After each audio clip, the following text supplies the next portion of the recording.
Good morning, good afternoon, or good evening, everybody. Welcome back to my YouTube channel and to the next installment in the N-scale railroad build. If you're watching last time, you will have seen me stack the backdrops at the top of the helix and start on framing that first corner section. This week I will continue where I left off and work my way down the peninsula, framing up the next main section. So without further ado, let's just head out to the workshop and get busy. Well, I've extended the mainline grade to the section joint. A slight miscalculation with the height here, and I ended up having to trim this frame down a bit, but it won't hurt. There's still enough strength in it, and by the time it gets to the yard area, it can still get high enough to have 1/2 inch plywood on top of this frame.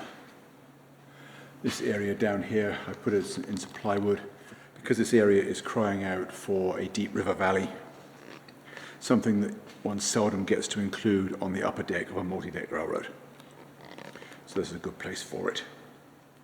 I haven't yet plotted exactly where the start of the yard is going to go, and I think I will leave that until I've got the next couple of frames in.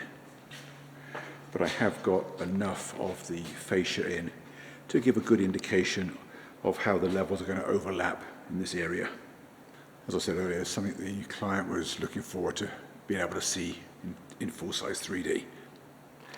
I don't think I'm going to do any more today. I'm going to call that a day and a week and a month. Well, it's Monday, July 3rd, 2023, and the only thing I did over the weekend was to come out here for about an hour and get the next 2 curved beams glued up. So I'm going to get all those clamps put away and get those beams cleaned up. And then today I'm going to work on the next frame in here. Well, I might even do the next 2, I don't know yet. I might have a bit of a problem. I forgot to put masking tape under this one. So hopefully it hasn't glued itself too firmly to the plywood sheet. I will know in a few minutes. Don't go away. Well, I have pulled the beams off. This one without the tape did pull a fair amount of the surface of the plywood off, but it wasn't too hard to get it up. I will just have to make sure that when I cut up that piece of plywood for sub-road bed, I use it upside down. So I've still got one good surface. Anyway, I'm going to get these beams cleaned up and then figure out how to frame those next sections in. So don't go away, I'll check in with you later. Well, here is the first, or the next curved beam positioned. It's sitting on top of the other frame, so it will be going 3.5 inches lower. But laterally it's in the right place with the 6-inch setback. Well, actually at the moment it needs to be 6 1/8 because of the fascia, which is 1/8 of an inch thick. So I've measured it at both ends and adjusted it until I have exactly 6 1/8 inches between the front beam and the levels. I've marked it where it needs to go. Both ends. Here as well. This corner will be taken off with a belt sander once this frame is installed.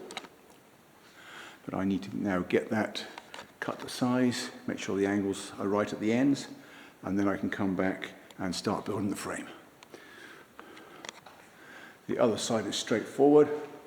Literally, it is straight, or will be straight anyway. So let me go away and build this, and I will be right back. Don't go away. Well, now that the front of the frame is permanently installed and in the right place, I can get rid of the levels. They have done their job, and all they are now is in the way. The back piece is plain sailing. As I mentioned before, it's just straight. So I'll go around and do that next, and then I'll need 5 cross members, 2 of which have their own brackets supported by the double-sided backdrop, one in here and one the other end. So let me continue framing this and I'll be right back. Don't go away. Well, that is the outside of that section all framed up. I'm going to go inside, get some lunch now, and I will finish the middle this afternoon. So don't go away. I'll be right back.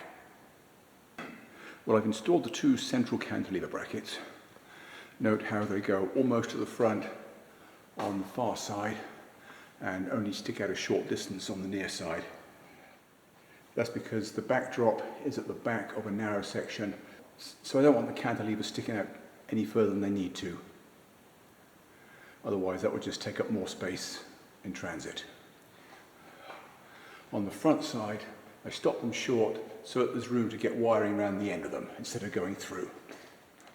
The other thing you can see at the moment is that I have two levels clamped to the front and back. The 4-foot one on the front, where there's the curve, and the 6-foot level along the back, just to make sure that the straight pieces are indeed straight, because I hate to see wobbly fascia. Anyway, I've got 5 joists to fill in. I'm going to start with the 2 that join up with the cantilevers, and then add the other 3 afterwards. So don't go away, I'll check in with you later. Well, that is this frame complete. Didn't take long to get the interior joists in. All the hard work was done this morning. I don't think I'm going to do the corner piece today. I'm just going to get everything prepped for it, and then I'm going to work on that tomorrow. I have loads of work to get on with inside, so I'm going to do that. So don't go away, check in with you tomorrow.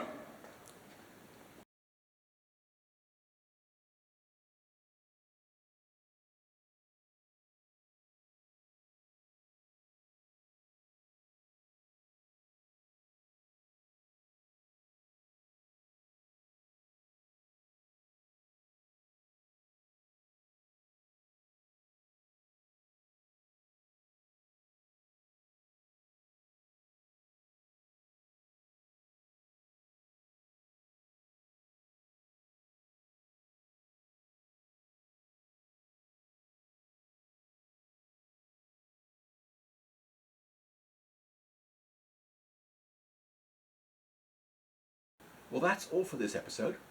I hope you enjoyed the show and found it useful or interesting, or both. And I hope to see you back next time, where I will continue where I left off and frame up the next big corner section. So until then, thanks for watching and bye for now.